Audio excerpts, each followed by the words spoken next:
What it do, you hear me? Rockin' with Kyyngg, and I wanna give a big shout out to Hip Hop Revival, you dig? They got all the latest shit coming from all the artists, and you know, like myself, Kyyngg, you hear me? And I'm gonna give a big shout out to my big bro Chuck, you dig?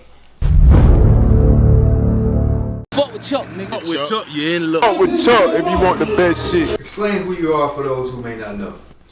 I'm a young rapper from New Orleans, you hear me?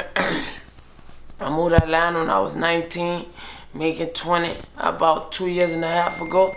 And shit, I just been dropping and working. I didn't know why I was gone. I just know I was gone. And you know, God, you sit down and look low. He sent blessings from above to the real, you hear me? And shit, I just been gone. Ever since my first big break, I've been gone, you hear me? And I ain't looked back. So with that being said, I mean, how'd you start in the music? What got you started? I was in New Orleans and in the east side of New Orleans. It was actually crazy how I started rapping. Like my partners and like my best friends and shit was rapping first.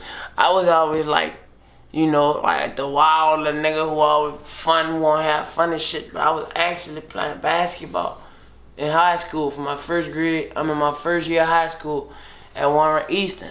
And you know, my brothers and shit was rapping or whatever, and I felt like, you know, they was good and I believed in them. So I used to do I used to do whatever it took, you know, for them to get their music out and to get, you know, be performing and do the shit you have to be doing. So, you know, I guess I felt like they wasn't going hard enough for themselves. You hear me? So it's like, and you know, niggas start going to jail and all this other shit. You know, after my partners and shit, I really saw that they wasn't really trying to do it. I just, you know, picked it and was doing it myself. Yeah. And shit, I mean, my first song, it was just like, you know, people took to it good. You hear me? They liked what I was doing, so I just kept going with it, you hear me?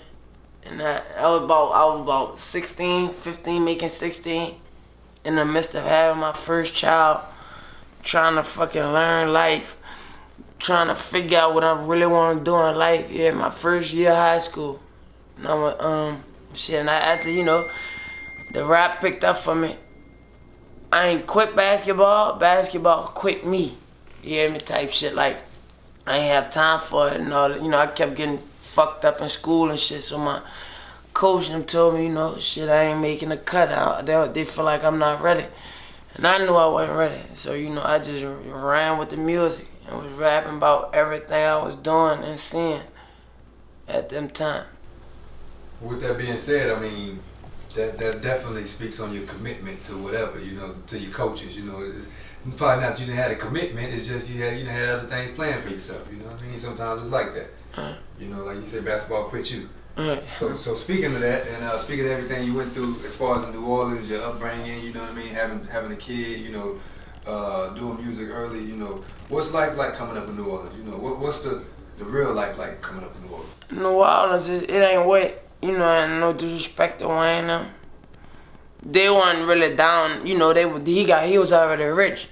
We really went through the trials and tribulations that come with New Orleans. You know, shit, it's just a bunch of crabs in a bucket. It's a bunch of, you know, desperate people. You hear me? And there's a lot of fucking, you know, just chaos down there and crazy shit. So, and that's kind of why I'm like the way I'm is now. Cause I think I'm traumatized by certain shit of just, you know, people and shit that didn't happen in New Orleans. So, you know, it's just really, yeah, the not big bank take little bank, but if you're a sheep, you gonna get ate, you hear me? So you gotta come on your, you know, you gotta be a lion and that shit. You gotta be a fucking gorilla, you hear me?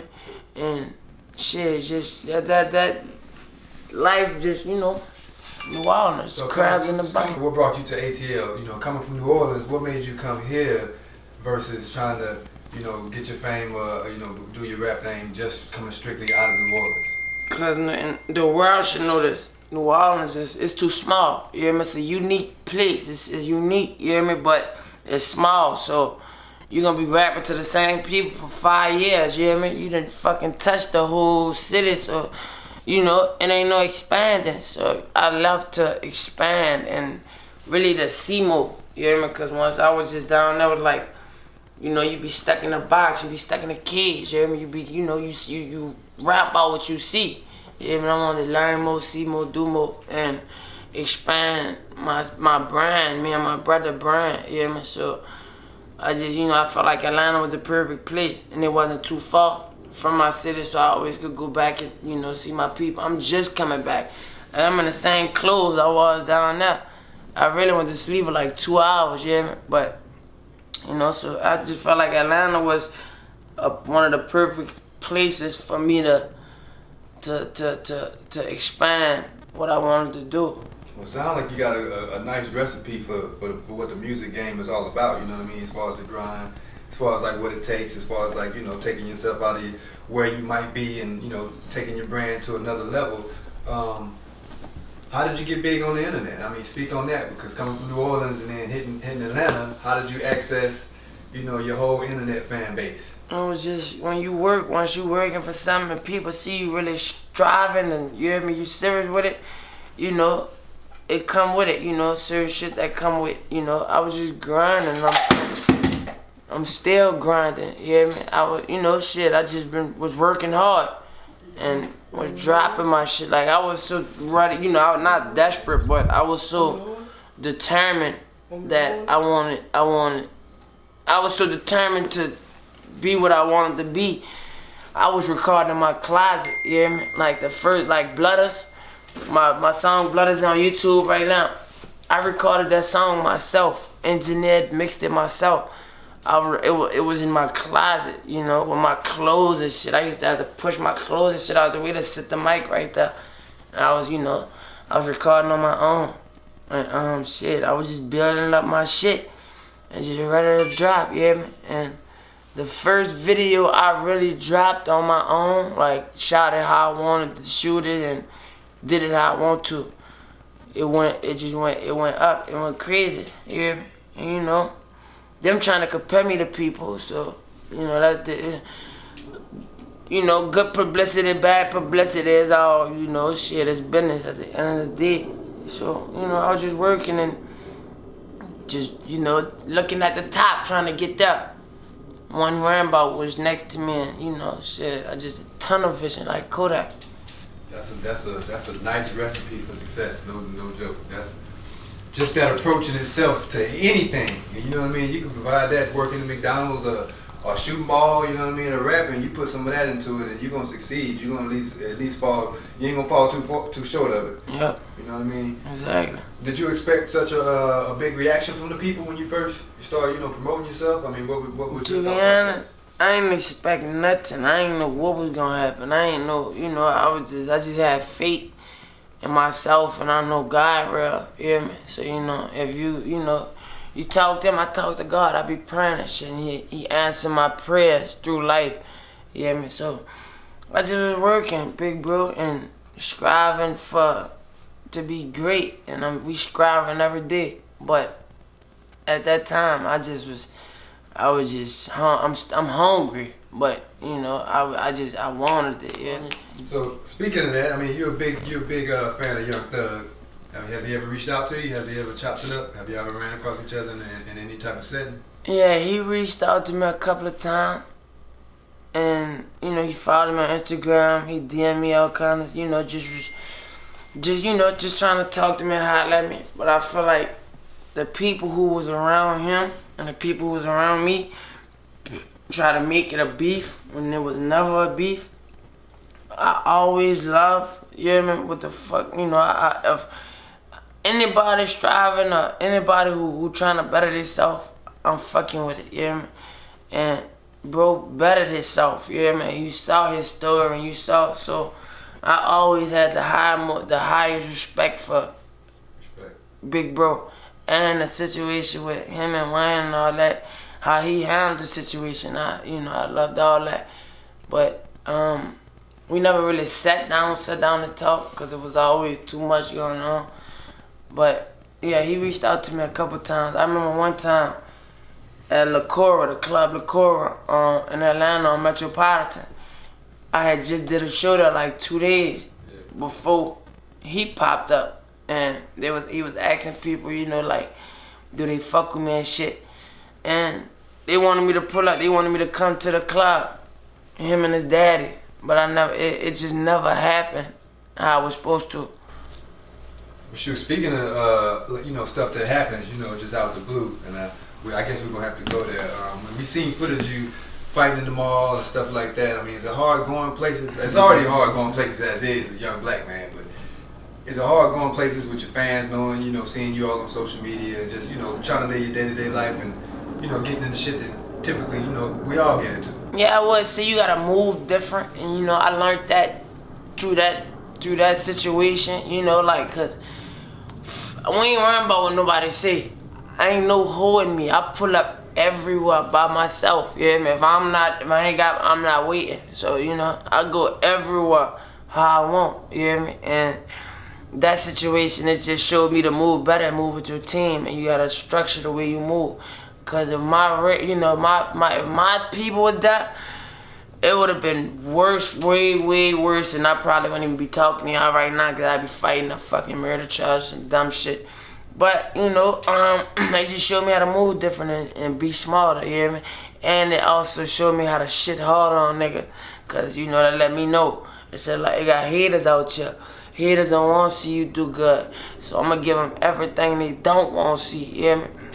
I mean, that was my next question. I mean, King, I was gonna ask you, with all that being said and with that type of attitude, you know what I mean, standing on all your 10 like that, do you run into a lot of haters? I might run into a lot of haters, but I wouldn't know, cause they don't speak up. Nobody don't say shit. It be love, you know. Like all my real supporters and the people who fuck with my music and like me for me. You hear me? It be love when I see them. You hear me? I stop a car in traffic. You hear me? Just to take a picture with one of my fucking family. You hear me? So it don't be no dumb shit, and it can't be, cause you know. And I'm not disrespecting nobody, but we keep them bitches, yeah, man, 24/8. Not to promote no violence, not to promote no gangster shit. Protect yourself and protect your fucking life, you hear me? So on a fun level, I guess let's go to that on a fun, crazy level. What's the wildest thing that's ever happened to you while in public? You were a fan, or you know what I mean, on your day-to-day? The wildest thing, this might be nasty. It might be nasty, but I was pumping gas at one of the gas stations, leaving from one of the studios, and a girl come run up to the car and was like, you know, she wanted to take a picture, and she liked my music and all this shit. And then she asked me for a ride home. I don't even know her name to this day, but shout out to you, you hear me? And I brought her home, you know, cause I'm a generous person at the same time, and you know, but she gave me the best brain I ever could give me, like just on some. I don't even know her name. I don't even know if she was under 18. You hear me? But she did it. You hear me? And shit. You know, I brought her home and shit, but she gave me the whole ride there. You hear me? And another time, it's a lot of shit, but and another time we was in Lenox Mall again, and I saw it was a little girl and her mom and her daddy. And when I saw when I hugged her, she started crying. It was like she love our shit and she love our music, you hear me? That's dope. And it was a pleasure to meet, you know, just telling us it was good to meet us. So from one extreme to the next, you got fans all over. Yeah, just crazy fans. That says a lot right there. I mean, you know the internet wire, you know a lot of things going on, you know what I mean? A lot of people talk about a lot of stuff, rumors. People always talk about your sexual preference. Would you like to clear the air? I mean, you just gave us a good story. We love the story, you know what I mean? Would you like to clear the air? I got 4 kids. Yeah. I ain't gave them nothing. You know, it's good to see that. It's good to see how I like the fact that they curious and that mean you interested in me. Yeah, man. If you trying to figure out my sexuality, yeah, man.